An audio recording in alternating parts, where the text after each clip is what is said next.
चंदा चोरी मामले में सीएम योगी ने कहा था कि 15 दिन इंतजार कीजिए, दूध का दूध और पानी का पानी हो जाएगा। एसआईटी की जांच रिपोर्ट के बाद वैसा ही होता दिख रहा है। चंपत राय और अनिल मिश्रा की ट्रस्ट से छुट्टी हो गई है। एफआईआर और योगी की सख्ती के बाद एक्शन में तेजी आ गई है। अब तक गिरफ्तार किए गए 8 में किसका क्या रोल है ये आपको बताएंगे, लेकिन पहले इस वक्त की बड़ी खबर आपको बता दें। राम मंदिर चढ़ावा चोरी में एफआईआर की कॉपी इंडिया टीवी को मिल गई है। अयोध्या के राम जन्मभूमि थाने में कल ये एफआईआर दर्ज कराई गई थी। 8 के खिलाफ नामजद और 1 अज्ञात के खिलाफ ये एफआईआर हुई है। एफआईआर में चंदे और चढ़ावे में चोरी का जिक्र है। गवाहों के बयान है, डॉक्यूमेंट्स और इलेक्ट्रॉनिक साक्ष्य के आधार पर यह एफआईआर दर्ज हुई है। एफआईआर में कर्मचारियों के द्वारा चढ़ावा चोरी की बात की गई है। तो एफआईआर की कॉपी आप देख रहे हैं जो इंडिया टीवी के पास एक्सक्लूसिव है और इस एफआईआर में कई गंभीर धाराओं का जिक्र है। अभय पराशा अयोध्या से हमारे साथ लाइव जुड़ गए हैं। अभय, एफआईआर की पूरी कॉपी है हमारे पास। 8 धाराओं में ये मुकदमा दर्ज हुआ है, 1 अज्ञात भी है इसमें, वो कौन है? और इसके साथ साथ ये जो धाराएं हैं, कितनी गंभीर ये धाराएं हैं और क्या सजा इन धाराओं के तहत इनको हो सकती है? देखिए, बिल्कुल गौनिका, बेहद गंभीर धाराएं हैं। धाराएं सरकारी पद पर होके उसका दुरुपयोग करके चोरी करना, चोरी किए हुए पैसों से पूंजी बनाना, प्रॉपर्टी खरीदना, इसके साथ ही कॉमन इंटेंशन और आपराधिक साजिश रचना, ये गैर जमानती धाराएं हैं। तुरंत इसमें जमानत नहीं होगी। तो ये जो 8 नामजद आरोपी हैं, अब इनकी राह बहुत आसान नहीं होने वाली है।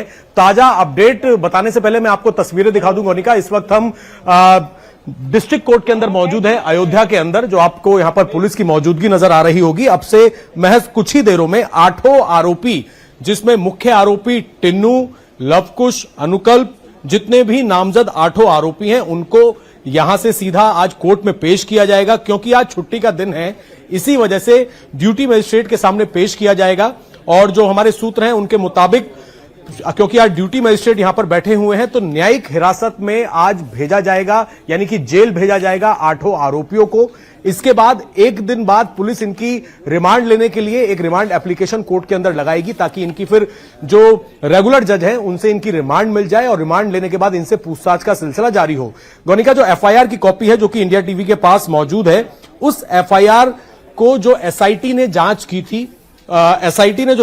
थी, उसके तहत जो यहां के सदस्य हैं, मेंबर हैं, उनकी तरफ से पुलिस को जो शिकायत दी गई थी, उसके अंदर यह साफ तौर पर कहा गया था, राम जन्मभूमि की चढ़ावा धनराशि की गणना के संबंध में राम जन्मभूमि तीर्थ क्षेत्र ट्रस्ट अयोध्या के अनुरोध पर गठित विशेष जांच दल, यानी कि एसआईटी की जो जांच हुई है, उसके परीक्षण से यह लगता है कि यहां पर चढ़ावा धनराशि की चोरी आपराधिक ढंग से की गई है। इसके साथ ही यह भी बताया गया था कि न केवल चढ़ावा, बल्कि जो दान पात्र थे उनमें से गबन किया गया, उनमें से चोरी की गई और नाम दिए गए। जो 8 नाम हैं उन सबके नाम दिए गए और यह कहा गया कि ये सभी 8 नामजद जो आरोपी हैं, ये इस पूरी चोरी के अंदर शामिल हैं। हालांकि मुख्य तौर पर टिन्नू, लेकिन टिन्नू के अलावा रामशंकर यादव उर्फ टिन्नू, शिकायत में बताया गया अविनाश शुक्ला, अनुकल्प मिश्रा, लवकुश मिश्रा, मनीष यादव, करुणेश पांडे, रमाशंकर मिश्रा,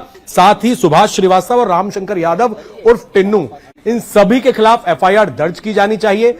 पुलिस ने जो श्री राम मंदिर पुलिस स्टेशन है वहां पर बीएनएस की ये सभी धाराएं जिनका मैंने आपसे जिक्र किया, चोरी और आय अर्जित करना और कॉन्स्पिरेसी और साथ ही कॉमन इंटेंशन के तहत इन 8 के खिलाफ ये एफआईआर दर्ज की गई है। जो 1 आरोपी अज्ञात है, वो अज्ञात इसीलिए इस एफआईआर के अंदर जोड़ा गया है कि अब जब इन सभी से पूछताछ होगी, जब इनको कस्टडी में लिया जाएगा, इनसे गहन पूछताछ होगी, इनके मनी ट्रेल्स चेक किए जाएंगे, तो और कौन कौन से आरोपियों को एफआईआर में जोड़ा जा सकता है। ये वही अज्ञात लोग होंगे जिनका जिक्र इनसे पूछताछ में टेक्निकल एविडेंस के बाद सामने आएगा। क्योंकि चंपत राय और अनिल मिश्रा ने अभी जो जानकारी मिली है कि उन्होंने जैसे इस्तीफा दे दिया है। टिन्नू चंपत राय के बहुत करीबी है, तो क्या ऐसा संभव है कि टिन्नू किसी से यह बात शेयर ना कर रहा हो, किसी को जानकारी ना हो? क्योंकि पता चला है कि चंपत राय को जानकारी भी थी, उन्होंने अपनी एक इंटरनल जांच भी शुरू करवाई थी।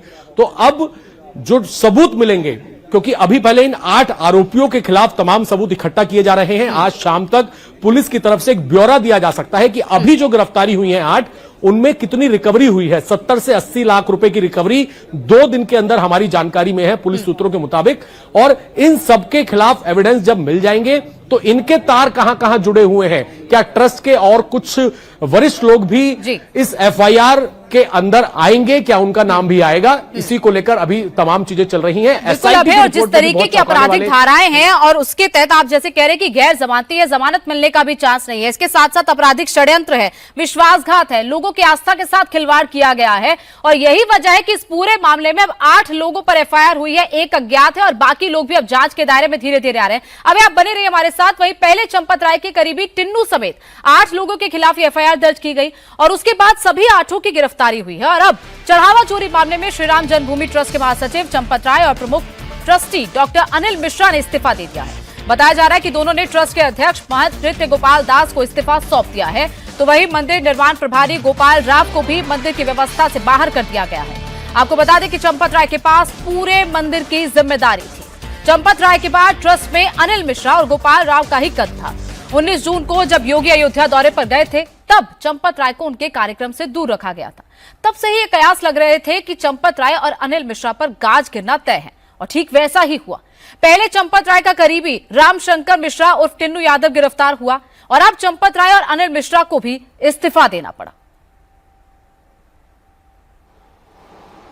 जन आस्था को सम्मान प्राप्त हो, जन आस्था के साथ खिलवाड़ न हो। मैंने कहा भी था, मैं 19 जून को अयोध्या के दौरे पे था, मैंने तब भी कहा था अयोध्या हम सबकी आस्था की प्रतीक है, भारत के सनातन धर्म की आस्था की प्रतीक है। अयोध्या पर आक्षेप मत करो। प्रभु श्री राम की मर्यादा का पालन करना सीखो और अयोध्या के बारे में जो कतिपय समाचार मिल रहे थे, हमने कहा था एसआईटी गठित की गई है। एसआईटी की रिपोर्ट आने के साथ ही हमारी कार्रवाई भी प्रारंभ हो जाएगी और आपने देखा होगा एसआईटी की रिपोर्ट आई, तुरंत कार्रवाई प्रारंभ हो गई। और मैं आश्वस्त करता हूं, जो मैंने कहा था दूध का दूध और पानी का पानी हम करके रहेंगे। जन आस्था के साथ खिलवाड़ स्वीकार्य नहीं। सनातन आस्था के साथ जो भी खिलवाड़ करेगा उसका भुक्तभोगी होगा, किसी को छूट नहीं दी जा सकती। एक तरफ अयोध्या पुलिस चंदा चोरी के मामले में एक्शन कर रही है तो वहीं चंदा चोरी मामले में एसआईटी की जांच में बड़ा खुलासा हुआ है। एसआईटी ने 27 अप्रैल से लेकर 5 जून तक के सीसीटीवी फुटेज की जांच की है, जिसमें 70 बार चंदा चोरी की गई है। यानी कि 39 दिनों का जो सीसीटीवी फुटेज एसआईटी ने चेक किया है उसमें 70 बार चंदा चोरी होते हुए दिखा है। सोचिए, तो सीसीटीवी में पकड़ा गया है, जहां पर सीसीटीवी नहीं था वहां से कितना माल उड़ाया गया होगा। क्योंकि एसआईटी ने अपनी जांच में माना है कि राम मंदिर में सीसीटीवी कवरेज पर्याप्त नहीं था। एसआईटी को कैश की गिनती के डॉक्यूमेंट्स में भी गड़बड़ी मिली है। एसआईटी को चढ़ावे की गिनती और मैनेजमेंट में खामी मिली है और चंदा की ऑडिट रिपोर्ट में भी गड़बड़ी मिली है। यानी कि इस मामले में अभी और कई लोग नपेंगे। अभी तो सिर्फ 8 और 2 यानी कि कुल 10 लोग ही नपे हैं, लेकिन ये लिस्ट 80 तक भी जा सकती है। और इसी पर और ज्यादा जानकारी के साथ विशाल प्रताप सिंह अयोध्या से हमारे साथ लाइव जुड़ गए हैं। विशाल, नैतिकता पर कहा गया है कि इस्तीफा दिया गया है नैतिक आधार पर, लेकिन ऐसा लग नहीं रहा है। अगर आपको नैतिकता पर इस्तीफा देना होता तो आप कई दिन पहले दे देते। 10 दिन पहले जब एसआईटी की जांच शुरू हुई थी। ये तो दबाव है, क्योंकि जांच के दौरान भी आप कई कार्यक्रम में दिखे हैं चंपत राय, और इसके अलावा और कितने लोग हैं जो इस्तीफे की इस कड़ी में आगे जुड़ सकते हैं?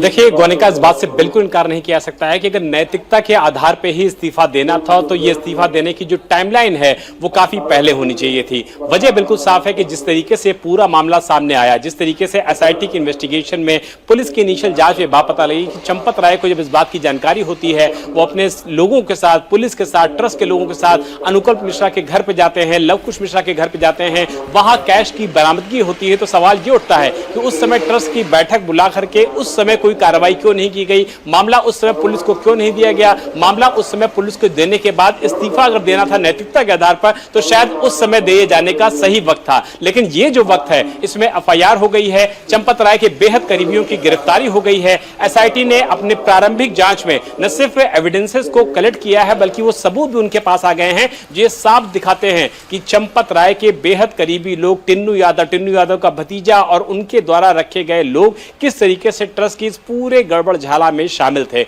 ये बताता है कि इस पूरे मामले में अभी भी जितना इन्वेस्टिगेशन हुआ है, आने वाले दिनों में जैसे जैसे इन्वेस्टिगेशन और बढ़ेगा और भी लोगों के ऊपर गाज गिर सकती है, क्योंकि जो एफआईआर में 8 नामजद लोग हैं उसके अलावा 9वें शख्स का जिक्र है और वो है अज्ञात। यानी कि पुलिस को, एसआईटी को इस बात का पूरा भरोसा है, ट्रस्ट को भी इस बात का भरोसा है कि अभी भी कई ऐसे लोग हैं जो इन्वेस्टिगेशन के बाद सामने आएंगे, उनकी भूमिका सामने आएगी। मनी ट्रेल जब पता लगेगा कि जिन लोगों ने पैसों की चोरी की थी, चंदे की चोरी की थी, उन्होंने अपने पैसे को किसके पास खपाया है, कहां पे इन्वेस्ट किया है, कौन सी प्रॉपर्टी खरीदी है और किन लोगों ने ये जानने के बाद कि ये राम मंदिर की चोरी का पैसा है, इसके बावजूद इन लोगों की मदद की है। तो जाहिर बात है चोरी का जो काम करता है वो तो नपता ही नपता है, चोरी के काम को जो सधाता है यानी कि उस पैसे को जो अपने पास इन्वेस्ट करता है, लगाता है या चोरी करने में और उसके बाद ठिकाने लगाने में मदद करता है, वो भी कॉन्स्पिरेसी में फंसता है। 120 के तहत वो भी मुल्जिम बनाया जाता है। तो अभी इस इन्वेस्टिगेशन की महज शुरुआत है।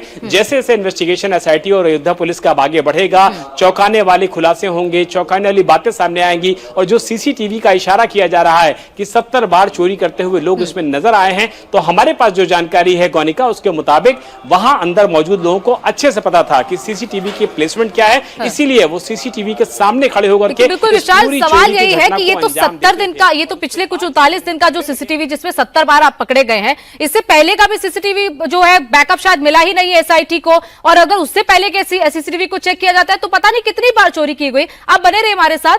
वही चंदा चोरी में एफआईआर दर्ज होने और गिरफ्तारी के बाद योगी पहली बार देवरिया पहुंचे थे। इस दौरान उन्होंने जमकर विपक्ष पर निशाना साधा। उन्होंने कहा कि अयोध्या हम सबकी आस्था का प्रतीक है, अयोध्या पर आक्षेप मत करो, श्री राम की मर्यादा का पालन करना सीखो। मैंने कहा था कि एसआईटी की रिपोर्ट आने पर कार्रवाई होगी। एसआईटी रिपोर्ट आई है और कार्रवाई प्रारंभ हो गई है।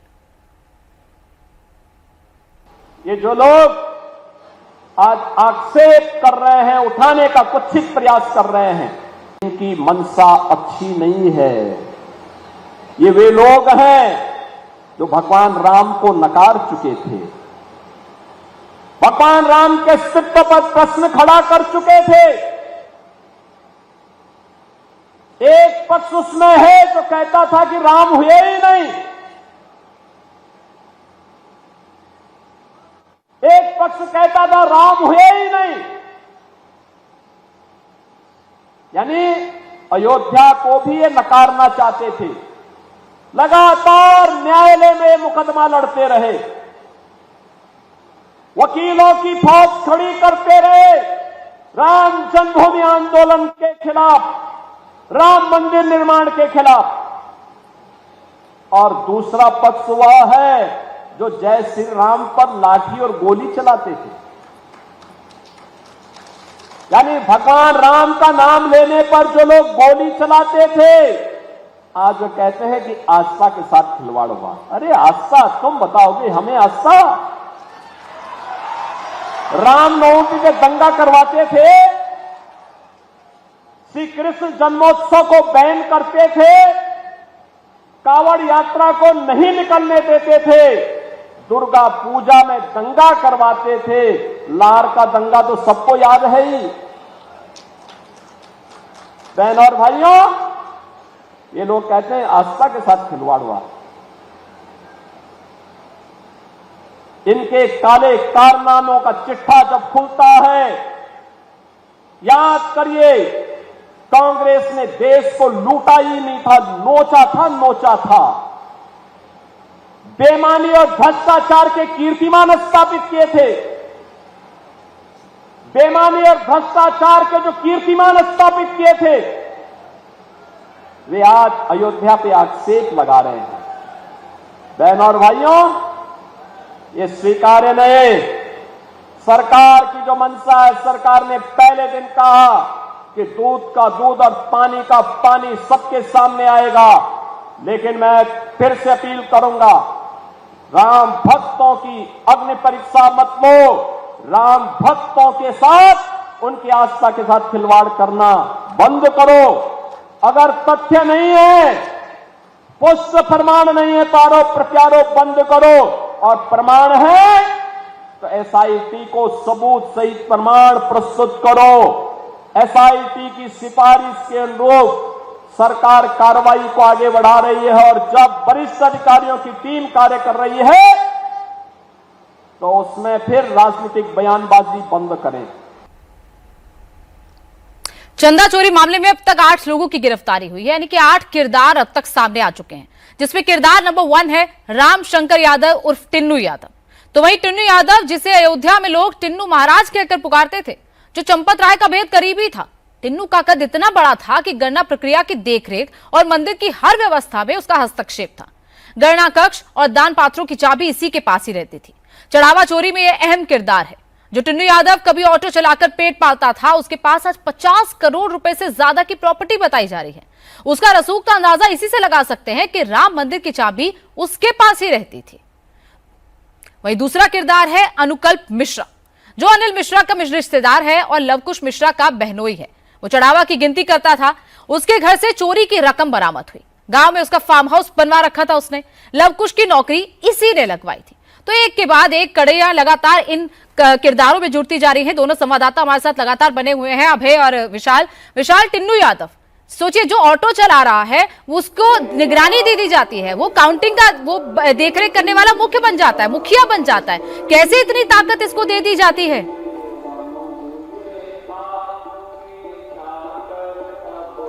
देखिए गोनिका, यही वो सवाल है जो एसआईटी के सामने भी चुनौती है, अयोध्या पुलिस के सामने भी चुनौती है, और यही चुनौती अयोध्या के लोगों के सामने ही बनी हुई थी। क्योंकि जो भी लोग मंदिर में पहुंचते थे, चाहे वो दर्शन करने पहुंचे, चाहे वो किसी और चीजों की वजह से पहुंचे, सभी के पास इस बात की जानकारी होती थी कि यहाँ का अगर सबसे कोई प्रभावशाली आदमी है तो वो है टिन्नू यादव, यानी कि टिन्नू महाराज। अगर आपको वीआईपी दर्शन करने हैं, टिन्नू महाराज से संपर्क कीजिए। अगर आपको आरती में भाग लेना है, टिन्नू महाराज से संपर्क कीजिए। अगर आपका पास नहीं बन पाया है तो भी टिन्नू महाराज लोगों की मदद करता था, और मदद ऐसे वैसे नहीं करता था।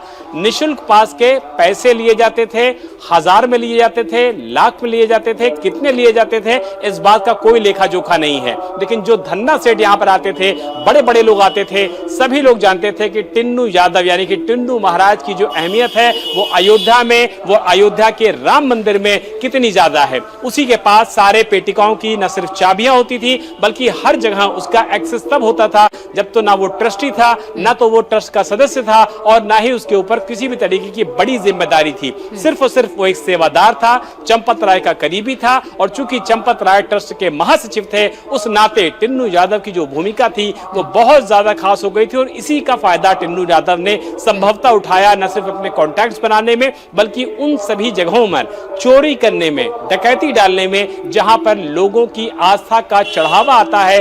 देश विदेश से जो भक्त यहाँ पर आते थे, राम मंदिर में दर्शन करते थे, अपनी तरफ से आपके मंदिर में टूटी बोलती थी, टिन्नू यादव को टिन्नू महाराज कहकर बुला रहे, जो ऑटो वाला जिसकी 50 करोड़ की संपत्ति बन जाती है। और जब जांच शुरू हुई थी तो किस तरीके से टिन्नू यादव ने कहा था कि उसने संपत्ति सिर्फ ऑटो के पैसों से बनाई है।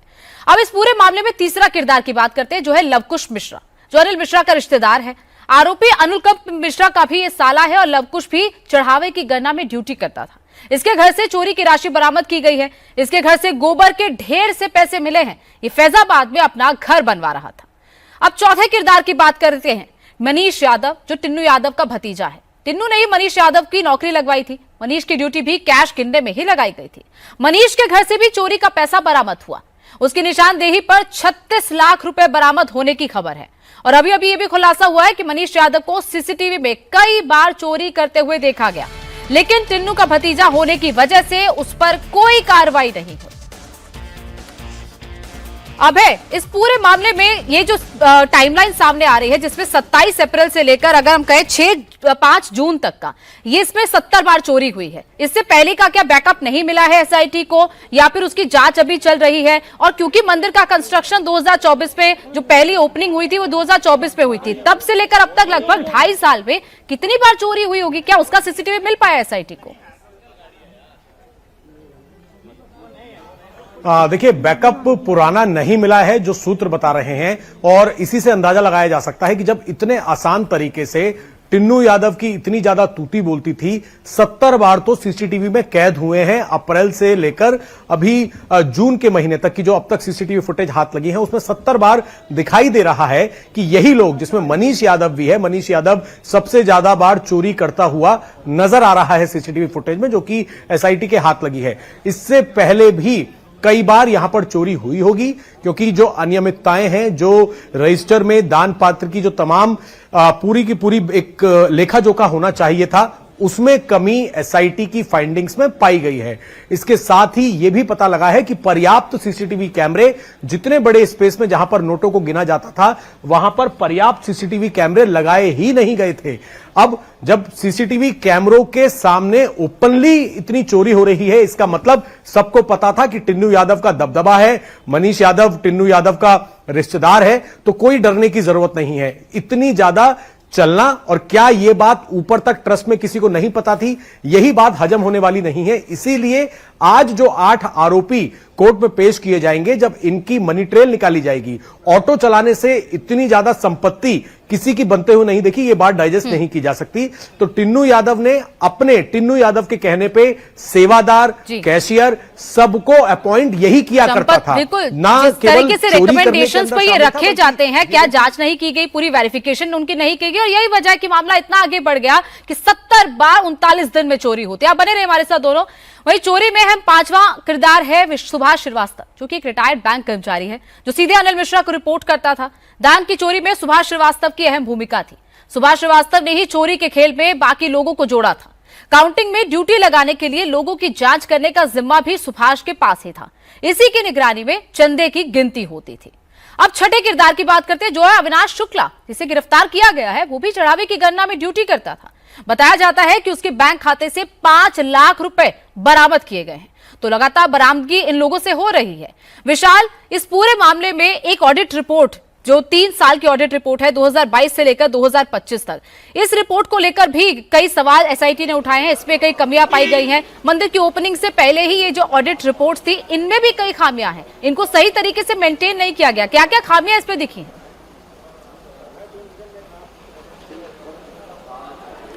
देखिए, जो एसआईटी ने अपनी इनिशियल रिपोर्ट दी है गोनिका, उसमें जो खामियां का जिक्र है वो अपने आप में दर्शाता है कि जो ऑडिट हो रहा था, जो चीज़ों का मिलान हो रहा था, जो कैश की गणना हो रही थी, और साथ ही साथ जो आभूषण यानी कि गहने यानी कि सोना चांदी जो भक्तों के जरिए राम मंदिर परिसर में आ रहा था, उनको जो रिसीविंग देने का जो तरीका था वो सही नहीं था। इसके अलावा जो चीज़ें आ रही थी, जो ट्रस्ट के माध्यम से आ रही थी, सभी चीज़ों को न सिर्फ रिसीविंग के जरिए लोगों तक नहीं पहुंचाया जा रहा था, बल्कि लगातार संपर्क करने के बावजूद भी उनको कोई सही रिस्पॉन्स नहीं दिया जा रहा था, जिसका कि कोई लेखा जोखा फिलहाल ट्रस्ट के पास मौजूद नहीं है। लेकिन लोग सवाल उठा रहे हैं, तो निश्चित तौर पर यह बात एसआईटी के सामने भी पहुंची है। इसके अलावा जो सीसीटीवी कैमरा के कंट्रोल रूम है, उसके बारे में बताया जा रहा है कि वहां पर जो बैकअप था वो मात्र 45 दिनों का था। अगर इतनी सेंसिटिव जोन में, इतनी सेंसिटिव जगह पर अगर बैकअप जोन जो है वो सिर्फ 45 दिनों का है, तो आप अंदाजा लगाइए कि अगर हम 2 महीने पहले की बात करेंगे, 3 महीने पहले की बात करेंगे,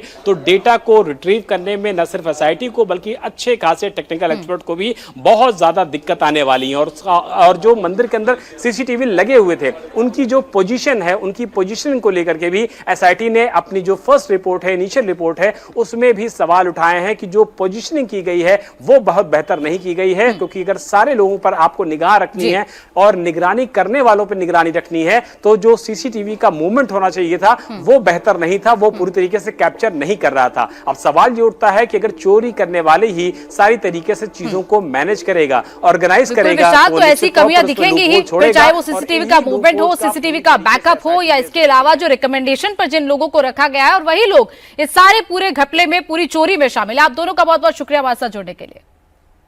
वही राम भक्तों ने मंदिर में जो चंदा चढ़ाया, उसकी चोरी में एक और अहम किरदार है, वो है करुणेश पांडे। करुणेश पांडे अनुकल्प मिश्रा और लवकुश मिश्रा के साथ दान राशि की चोरी की साजिश में शामिल था। वो चढ़ावे की गिनती करने की ड्यूटी करता था।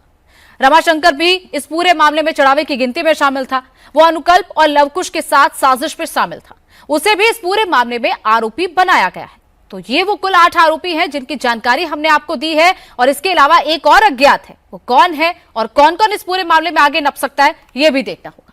राम मंदिर चढ़ावा चोरी में एसआईटी एक्शन में है। लगातार कार्रवाई भी हो रही है, लेकिन इसे लेकर सियासत भी शुरू हो गई है। चंदा चोरी का मामला सामने आने के बाद अरविंद केजरीवाल अयोध्या पहुंच गए हैं, रामलला के दर्शन कर रहे हैं। हनुमानगढ़ी में जाकर उन्होंने पूजा अर्चना की। केजरीवाल के अयोध्या दौरे पर मुख्यमंत्री योगी आदित्यनाथ ने भी अटैक किया। सीएम योगी ने कहा कि दिल्ली से भी एक सज्जन अयोध्या आए हैं, मैं उनसे भी कहना चाहूंगा कि दिल्ली की जनता ने भी उनको काफी मौका दिया है, लेकिन उन्होंने दिल्ली को भ्रष्टाचार के अलावा कुछ नहीं दिया। अगर यही न्याय जो अयोध्या के साथ डबल इंजन की भाजपा सरकार ने किया है, आम आदमी पार्टी दिल्ली के साथ करती, तो दिल्ली भी ऐसे ही चमकती जैसे कि आज अयोध्या धाम चमक रहा है। दिल्ली से भी एक सज्जन वहां आए हैं आज, और मैं उनसे भी कहना चाहूंगा कि दिल्ली की जनता ने उन्हें 15 वर्ष तक अवसर दिया, लेकिन दिल्ली को उन्होंने बर्बादी के सिवाय कुछ नहीं दिया, भ्रष्टाचार के सिवाय कुछ नहीं दिया। आज मैं उनसे पूछना चाहूंगा, अयोध्या कोई डबल इंजन सरकार ने 9 वर्ष में जो सजाया है, जो संवारा है, देखिए इस मॉडल को और फिर अपने कारनामों पर पश्चाताप करो कि अगर यही न्याय जो अयोध्या के साथ डबल इंजन की बीजेपी की सरकार ने किया है, अगर यही न्याय आम आदमी पार्टी दिल्ली के साथ करती, दिल्ली भी ऐसी ही चमकती जैसे आज अयोध्या धाम चमक रहा है।